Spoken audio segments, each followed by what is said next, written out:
The 1920s. Evelyn Prier. Well, if you don't fire both of them, your gold mine's going to turn into a gold brick.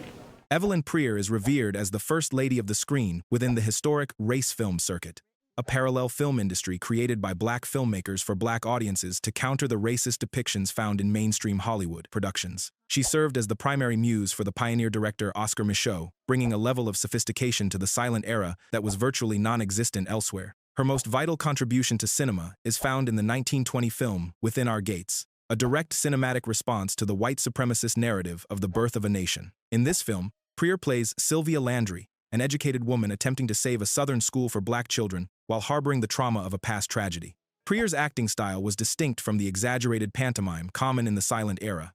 She utilized a grounded, emotional naturalism that allowed her to convey complex grief without spoken words. One of the most memorable sequences in silent film history involves her character's flashback to a lynching, where Prier conveys the sheer terror of the event through physical restraint rather than melodrama. While she is remembered for film, she was notoriously versatile and actually began her career in vaudeville as a street preacher to help her mother survive poverty, a vocal skill set she later utilized as a star member of the prestigious Lafayette Players theatrical troupe in Harlem. Her ability to transition from the high drama of the stage to the subtle intimacy of the camera set the standard for all black actresses who followed her. Charles Gilpin.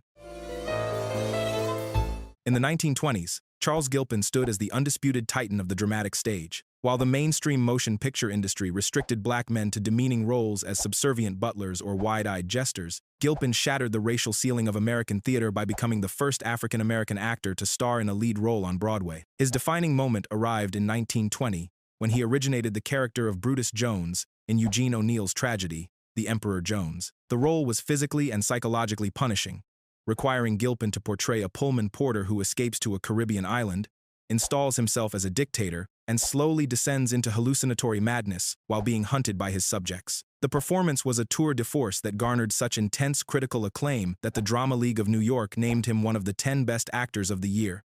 This was unprecedented for a black performer in that era. Yet, Gilpin's legacy is defined by his defiance as much as his talent. He frequently clashed with O'Neill regarding the playwright's excessive use of racial slurs in the script. During live performances, Gilpin would often unilaterally change the offensive language to less derogatory terms like colored man, a rebellion that eventually led O'Neill to fire him and replace him with the younger Paul Robeson. Gilpin essentially sacrificed the most lucrative role of his career to maintain his dignity. Before his theater fame, he actually worked briefly as a printer at a newspaper, a blue-collar background that grounded his commanding stage presence with a tangible sense of reality that his contemporaries often lacked. The 1930s. Paul Robeson. But ask the old River what he thinks. He knows all about them boys. In the 1930s, Paul Robeson emerged as a revolutionary colossus who threatened the very foundation of the studio system. Whereas his contemporaries were routinely trapped in roles of submission, Robeson wielded a thunderous bass baritone voice and an aristocratic bearing that forced directors to cast him as a commander, a trait that often terrified white executives. His defining cinematic moment arrived in 1936 with the musical Showboat, where his rendition of Old Man River became one of the most enduring sequences in film history. The camera lingers on his face as he sings, capturing a profound weariness and strength that transcended the romantic subplot of the white leads.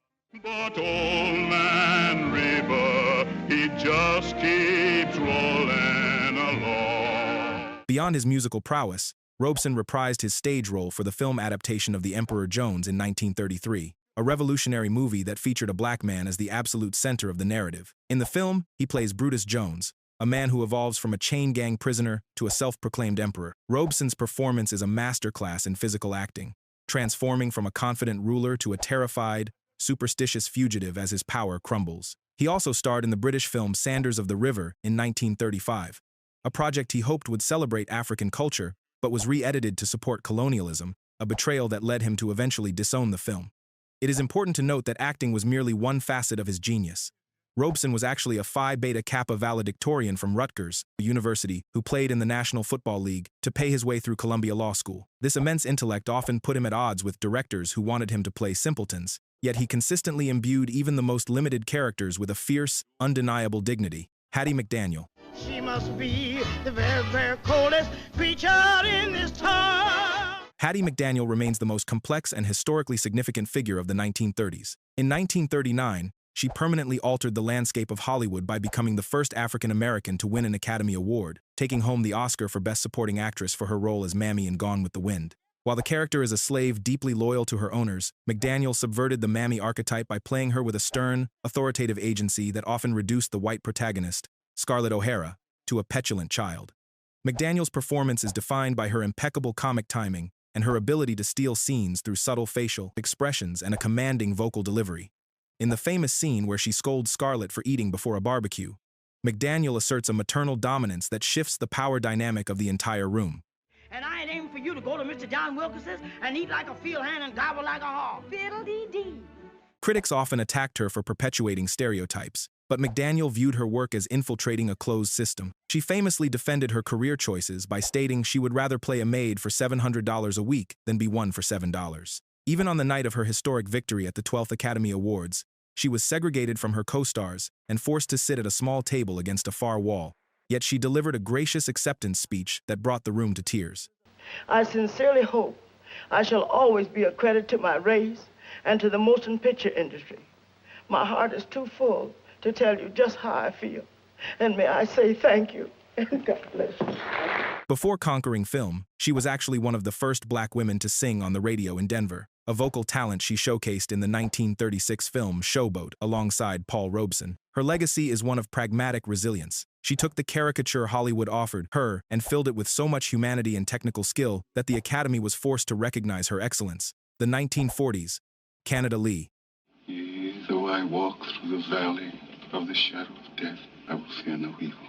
In the 1940s, Canada Lee emerged as the most vital bridge between the theatrical tradition of the past and the naturalistic cinema of the future. While Hollywood was still comfortable casting black men as wide-eyed comedic relief, Lee brought a simmering, intellectual intensity to the screen that demanded respect. His defining performance is found in Alfred Hitchcock's 1944 survival thriller, Lifeboat. In the film, Lee plays Joe, a steward who is stranded on a small boat with a cross-section of white society and a Nazi captain. Unlike the subservient archetypes of the decade, Joe is portrayed as the most rational and moral figure on the vessel. Lee famously refused to speak in the dialect written in the original script, insisting instead on speaking in his natural, articulate voice. Yeah, probably so, Gus. I think I'll take Rosie. This choice transformed the character from a stereotype into a man of immense dignity. In a pivotal scene where the other survivors are bickering or panicking, Lee recites the 23rd Psalm with a quiet, steady conviction that calms the boat, a moment that visually centers him as the group's spiritual anchor. Surely goodness and mercy shall follow me all the days of my life, and I will dwell in the house of the Lord forever. Amen. His physical presence was notably imposing, a quality he honed during his previous career as a professional welterweight boxer, where he fought nearly 200 bouts before an eye injury forced him to retire. Lee's physical acting reached its zenith in the 1947 film Body and Soul, where he played a brain-damaged boxer named Ben Chaplin. In the heartbreaking scene where he tries to warn the protagonist about the dangers of the fight game, Lee acts through heavy makeup and prosthetics, using only his eyes and a slurred, desperate whisper to convey a lifetime of regret. Lena Horne. There's no two ways about love. Lena Horne defines the 1940s not just by what she did on screen, but by what she refused to do. In an era where black women were exclusively cast as domestic servants, Horne signed a historic contract with Metro-Goldwyn-Mayer that explicitly stated she would never play a maid. This stipulation made her the first African-American actress to be marketed as a legitimate glamour icon, positioned alongside white stars like Rita Hayworth and Hedy Lamarr. However, this victory was a double-edged sword, because the studio did not know how to integrate a dignified black woman into white narratives without offending Southern audiences. They famously isolated her appearances. She was often filmed standing against a pillar in a beautiful gown, singing a song that had no plot relevance, allowing theater owners in the Jim Crow South to physically cut her scenes out of the film reel without disrupting the story. Her undeniable talent is best preserved in the 1943 all-black musical Stormy Weather. In her performance of the title track, Horne acts through the song, leaning against a window pane while rain pours down, moving from melancholic longing to a powerful, belting crescendo. It wasn't just singing, it was a dramatic monologue delivered through melody. This misery is just too much for me. Despite her fame, the racism she faced was absurdly specific. She once lost a role in the film Showboat, because the studio decided to cast a white actress, Ava Gardner, and apply dark makeup rather than cast Horne herself. She remained a symbol of elegance who fought a silent war for respect in every single frame she occupied. The 1950s. Sidney Poitier. Then bring your own doctor. Any doctor. Anyone you believe. In the 1950s, Sidney Poitier did not just join the Hollywood establishment. He fundamentally reconstructed the image of the black man in American cinema. Before Poitier, black male characters were largely defined by their joviality or subservience. But Poitier introduced a stoic, simmering intelligence that forced white audiences to confront their own prejudices. His breakout arrived in the 1950 noir, No Way Out, where he played a doctor treating a racist patient, setting the template for his career as the dignified integrationist hero. However, his dominance was cemented in 1958 with The Defiant Ones. In this film, he plays an escaped convict chained to a white racist, played by Tony Curtis. The physical metaphor of the chain forced the two characters to work together to survive. In the film's most iconic sequence, Poitier's character sacrifices his own freedom to pull Curtis onto a moving train, a moment of moral superiority that defined his screen persona. Them the dogs. We gave him a hell of a run for it, didn't we? This role earned him a nomination for the Academy Award for Best Actor, making him the first black man to achieve such a distinction. What made Poitier unique was his refusal to play the Tom. He played men who were smarter and more controlled than their white counterparts. While he appeared effortlessly regal on screen, his start was disastrous. During his first audition for the American Negro Theater, the director told him to stop wasting people's time and go be a dishwasher because of his heavy Bahamian accent and inability to read the script fluently. He spent the next 6 months listening to the radio to mimic American announcers, a dedication that eventually allowed him to become the sole dramatic representative of his race in 1950s Hollywood. Dorothy Dandridge. Accelerate me all you want. The harder I get bumped, the more me bounces. Dorothy Dandridge stands as the 1950s most dazzling and tragic figure, a performer who possessed the glamour of Marilyn Monroe but was systematically denied the machinery to support it. She holds the historic distinction of being the first African-American nominated for the Academy Award for Best Actress for her role in the 1954 musical Carmen Jones. In this all-black adaptation of Bizet's opera, Dandridge plays a parachute factory worker who seduces a soldier, exuding a raw, kinetic sexuality that shattered the desexualized mammy stereotypes of the previous decades. In the film's most famous sequence, she saunters through a cafeteria singing "That's Love," manipulating the men in the room with a confident, physical charisma that commanded the screen. If I love you, that's still love you. Despite this triumph, the industry had no infrastructure for a black leading lady. She was famously advised by studio heads to accept maid roles to keep working, a suggestion she vehemently rejected. Her defiance led to long periods of unemployment, though she did break another barrier in 1957's Island in the Sun, where she engaged in one of cinema's first interracial embraces with a white character. It is a little-known fact that she actually began her career as part of a singing trio called the Dandridge Sisters, performing at the Cotton Club before transitioning to film. Her stardom was so potent, yet so restricted that she was the first black woman to grace the cover of Life magazine. Yet she was often forbidden from staying in the very hotels where she performed her nightclub acts. Dandridge famously had to stick her toe in a swimming pool in Las Vegas to prove she wouldn't contaminate it before the white guests would enter, a humiliation that sharply contrasted with the royalty she projected on camera. The 1960s. Sidney Poitier. If you must play these filthy games, do them in your homes! In the 1960s, Sidney Poitier did not just continue his success. He ascended to a level of commercial dominance that no black actor had ever touched. While the 1950s were about his breakthrough, the 1960s were about his coronation. In 1963, he became the first African-American to win the Academy Award for Best Actor for his role in Lilies of the Field. In the film, he plays Homer Smith, an itinerant worker who builds a chapel for a group of nuns. Hallelujah, and he lives forever.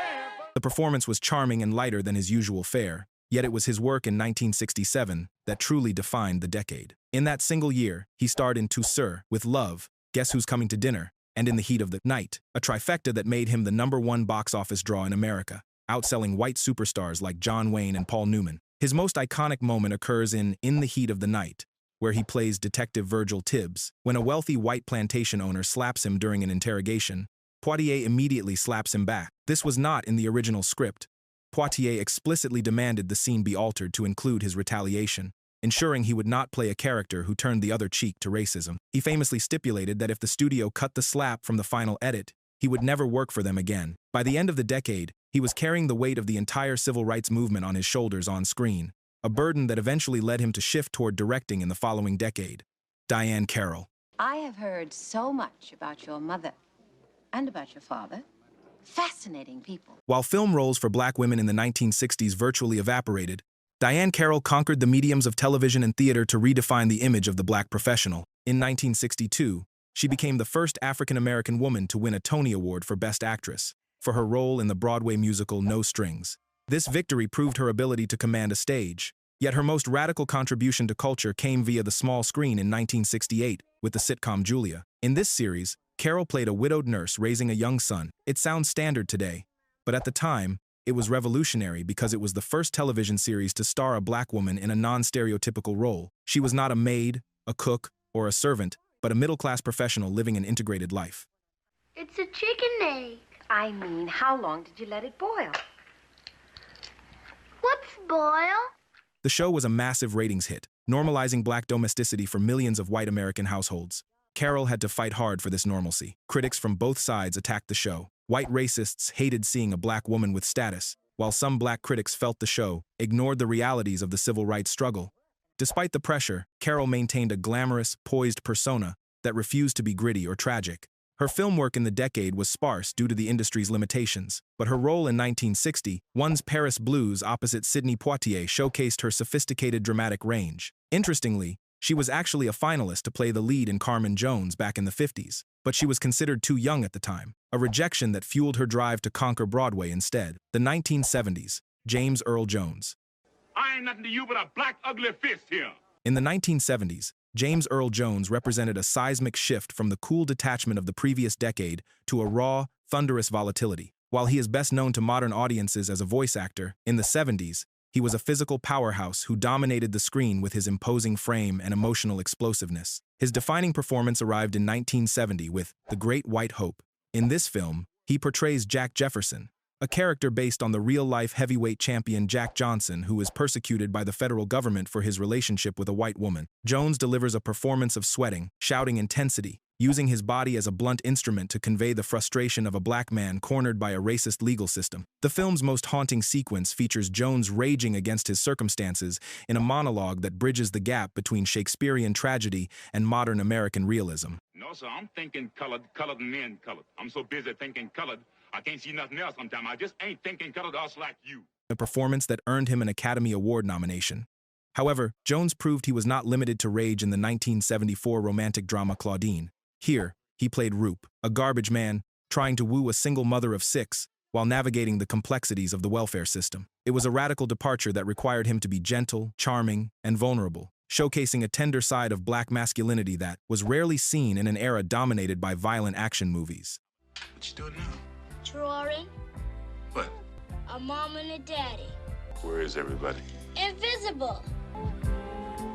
It is a testament to his discipline that before becoming the most resonant voice in Hollywood, he actually spent his childhood almost entirely mute due to a severe stutter, a disability he eventually overcame by reading poetry aloud to his high school class to regain control of his speech. Pam Grier. But it ain't gonna be easy for you because you better believe it's coming. Pam Grier is the definitive icon of the 1970s because she single-handedly constructed the archetype of the female action hero. Before Grier, women in action films were almost exclusively portrayed as damsels in distress or romantic accessories. But Grier carried firearms, engaged in hand-to-hand combat, and headlined movies that literally saved major studios from bankruptcy. She was the undisputed queen of blaxploitation, a genre characterized by funk soundtracks, urban settings, and narratives focused on black empowerment through vigilante justice. Her breakout cultural moment arrived in 1973, with Coffee, where she plays a nurse who goes undercover to wage war on the drug dealers who addicted her younger sister to heroin. In the film's most iconic scene, she poses as a helpless woman to lure a mobster into a bedroom,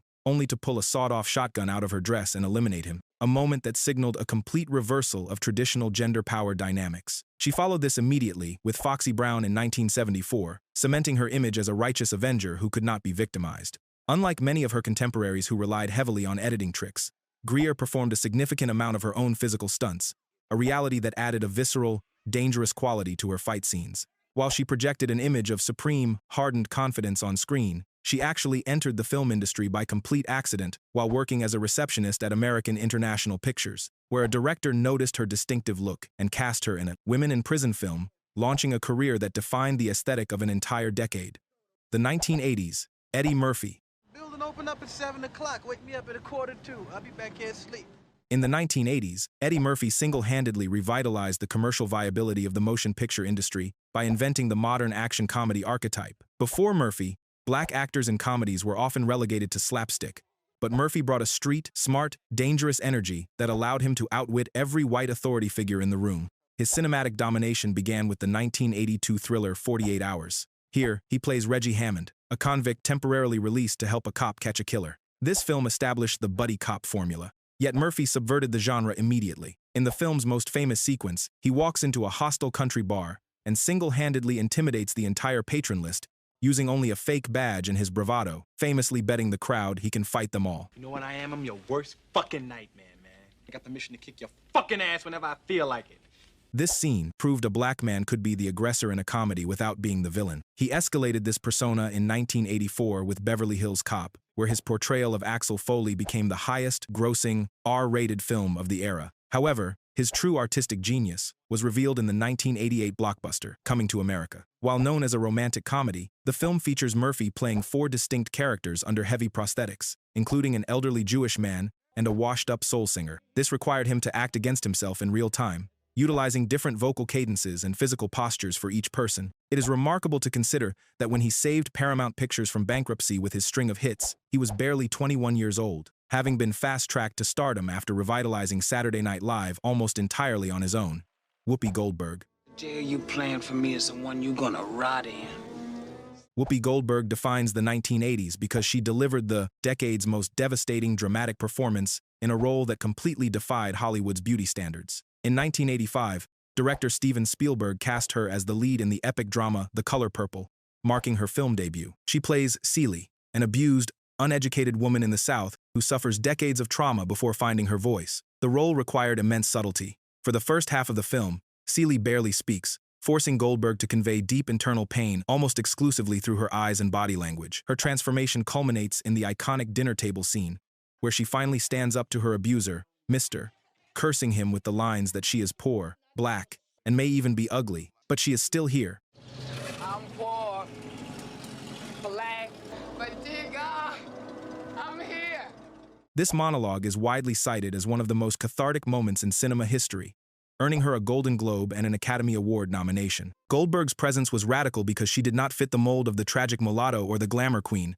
She was dark-skinned with dreadlocks and authentic features, forcing the industry to expand its narrow definition of a leading lady. Her path to the screen was equally unconventional. She was actually discovered by the legendary director Mike Nichols while performing a one-woman show on Broadway called The Spook Show. In this stage production, she morphed into varying characters, including a surfer girl and a junkie, displaying a chameleon-like ability to inhabit different souls that convinced Spielberg she was the only person capable of carrying the emotional weight of Celie's journey. The 1990s. Denzel Washington. All right, explain this to me like I'm a 2-year-old, okay? Because there's an element to this thing I just cannot get through my thick head. In the 1990s, Denzel Washington ascended from a respected talent to the definitive American actor of his generation, embodying a moral authority that anchored the era's most ambitious films. His crowning achievement arrived in 1992 with Spike Lee's biographical epic Malcolm X. Washington did not merely mimic the civil rights leader, he underwent a comprehensive spiritual and physical transformation. Abstaining from alcohol and pork, learning to pray in Arabic, and studying hours of archival footage to master the leader's evolving cadence. The performance is anchored by the electrifying sequences where he addresses crowds in Harlem, his voice rising in a rhythmic, percussive ferocity that captured the sheer magnetism of the movement. Every time you break the seal on that liquor bottle, that's a government seal you're breaking. Losing the Academy Award for this specific performance is still debated today as one of the most egregious oversights in Oscar history. While he was known for playing noble figures in films like Philadelphia, his work in the 1995 neo-noir Devil in a Blue Dress is essential for understanding his mastery of the crime genre. As Easy Rawlins, a private detective navigating a segregated 1940s Los Angeles, Washington stripped away his usual oratory power to play a desperate, ordinary man trying to survive corruption. In a pivotal scene where he is interrogated by white police officers, he conveys a simmering, lethal intelligence behind a mask of compliance, utilizing a subtle physical tension that creates more suspense than a shootout.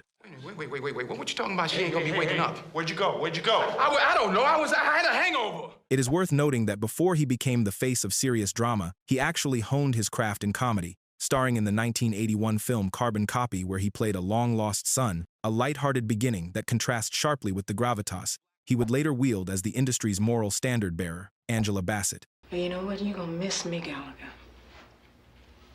Because I'm gonna haunt your dreams. Angela Bassett defines the 1990s because she introduced a radical new archetype to the screen, the black woman as a physical and emotional warrior. While Hollywood often cast black women as victims or sidekicks, Bassett played survivors who possessed a terrifying resolve. Her magnum opus is the 1993 biopic What's Love Got to Do With It, where she portrayed Tina Turner. This was not a standard musical biography. It was a brutal physical drama about surviving domestic abuse. Bassett transformed her body into a chiseled weapon, performing the exhaustive dance routines herself while navigating scenes of extreme violence. I'm Tina Turner. My husband and I just had a fight. I'm supposed to open at the Academy tonight. But if you would give me a room, I swear I will pay you back. The film's turning point occurs in the back of a limousine, where Bassett's character, battered and bloody, finally strikes back against her husband Ike, a moment of primal retaliation that earned her a Golden Globe and an Academy Award nomination. She further shattered gender norms in the 1995 sci-fi thriller Strange Days, directed by Kathryn Bigelow. Here, she plays Mace, a limo driver and bodyguard who is arguably the most competent action hero of the decade. In the film's climax, she protects the white male protagonist, not with words, but with elite hand-to-hand combat skills, saving him from corrupt police officers in a display of physicality usually reserved for men like Arnold Schwarzenegger. Despite her elite training at the Yale School of Drama, the industry struggled to categorize her intensity. She was often told she was too strong for traditional romantic leads. She famously turned down the lead role in Monsters Ball because she refused to perform the sexually explicit scenes required, a decision that underscored her unwavering commitment to portraying black women with uncompromised dignity, even if it meant walking away from potential awards. The 2000s. Denzel Washington. I watched that cocksucker operate with impunity for over 10 years, and now I got it. The shit's chess, it ain't checkers. In the 2000s, Denzel Washington achieved a historical dominance, matched only by the legendary Sidney Poitier, claiming ownership of a second consecutive decade by completely inverting his screen persona. While the 90s were defined by his portrayal of noble heroes, the 2000s saw him embrace the complex, dangerous anti-hero, a shift that fundamentally altered the landscape of the crime thriller. His evolution peaked in 2001 with Training Day, where he played the corrupt detective Alonzo Harris. Unlike the stoic figures of his past, Alonzo was a seductive, manic force of nature. The performance is anchored by the now legendary monologue where he screams that King Kong has nothing on him. King Kong ain't got shit on me!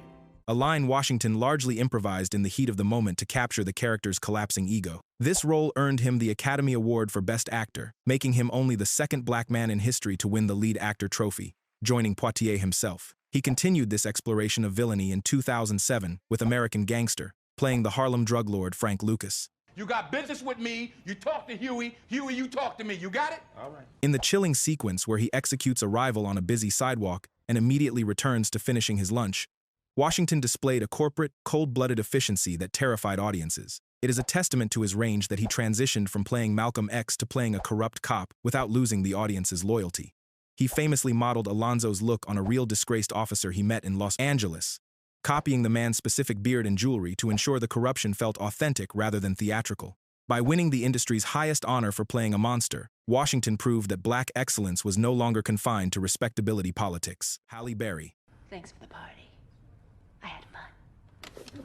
Halle Berry stands as the historic victor of the 2000s because she shattered the industry's highest glass ceiling. In 2001, she became the first and remains the only African-American woman to win the Academy Award for Best Actress for her role in the psychological drama Monsters Ball. To achieve this, Berry had to completely strip away the glamour that had defined her earlier career. She played Letitia Musgrove, a grieving, impoverished woman who unknowingly enters a relationship with the racist corrections officer who executed her husband. The role required a raw, unguarded vulnerability that was often painful to watch. The film's most devastating sequence occurs when her character discovers her son has been killed. Berry collapses on screen, hyperventilating and wailing in a way that felt less like acting and more like a legitimate medical emergency.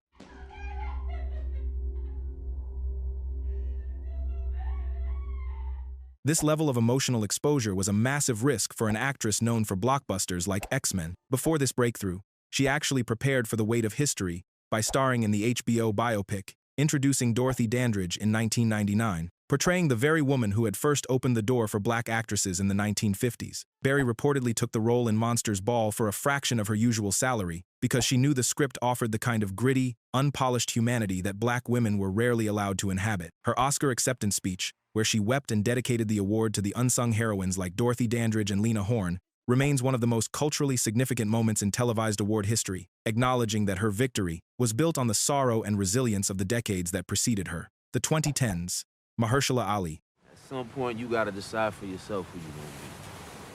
In the 2010s, Mahershala Ali redefined the concept of screen presence by proving that silence could be louder than shouting. While the previous decade favored the manic energy of the anti-hero, Ali mastered the art of the quiet storm, earning 2 Academy Awards for Best Supporting Actor in a span of just 3 years, a historic velocity that signaled a new era. His breakthrough arrived in the 2016 film Moonlight. As Juan, a drug dealer who becomes a father figure, he subverted every cliché of the thug archetype. The scene where he teaches the young protagonist to swim in the ocean is a masterclass in tenderness. Ali uses a gentle, nurturing physicality that transforms a baptismal moment into a display of protective love. He is in the film for less than a third of its runtime, yet his spiritual footprint remains until the final frame. He followed this by playing the virtuoso pianist Dr. Don Shirley in 2018's Green Book, displaying a rigid, aristocratic posture that contrasted sharply with his previous work. That's like clanging a cowbell at the end of Shostakovich's Seventh.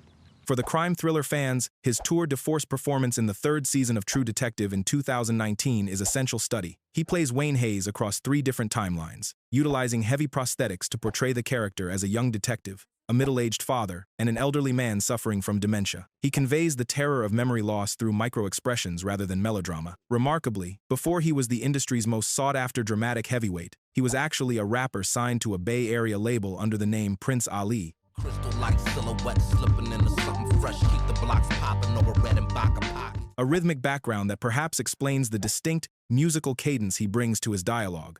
Let's go right around. Listen to some music. Viola Davis. And I didn't have to live it like that, but that's what life offered me in a way of being a woman. I took it.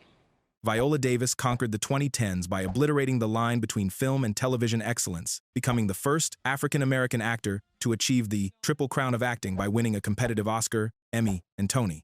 While she had long been a respected character actress, this decade saw her step into the center of the frame as the definitive matriarch of American drama. Her prowess is best crystallized in the 2016 film Fences. Reprising her Broadway role as Rose Maxson, she delivered the decade's most analyzed monologue, standing in a backyard, crying with a raw, unpolished realism, mucus and tears visible, as she tells her husband she has sacrificed 18 years of her life standing beside him. I've been right here with you, Troy. I got a life, too. I gave 18 years of my life to stand in the same spot as you.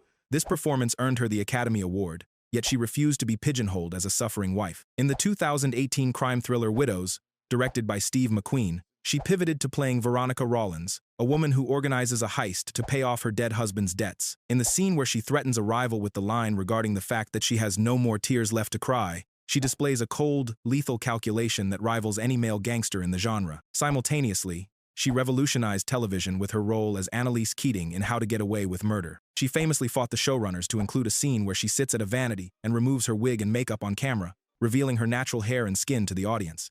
It was a deliberate deconstruction of the strong black woman trope, insisting that the character be allowed to be messy, vulnerable, and physically real. The 2020s, Daniel Kaluuya. You can murder a freedom fighter, but you can't murder freedom. In the 2020s, Daniel Kaluuya solidified his standing as the most formidable actor of his generation by winning the industry's highest honors with a curated precision that prioritized artistic integrity over volume. He opened the decade with a performance of seismic power in the 2021 biographical drama Judas and the Black Messiah. Portraying the Black Panther Party chairman Fred Hampton, Kaluuya captured the revolutionary's oratory cadence with such terrifying accuracy that it felt like archival footage. The performance is anchored by the "I am a revolutionary" speech, where Kaluuya projects his voice until it cracks, veins bulging, mesmerizing a room full of extras and the audience alike.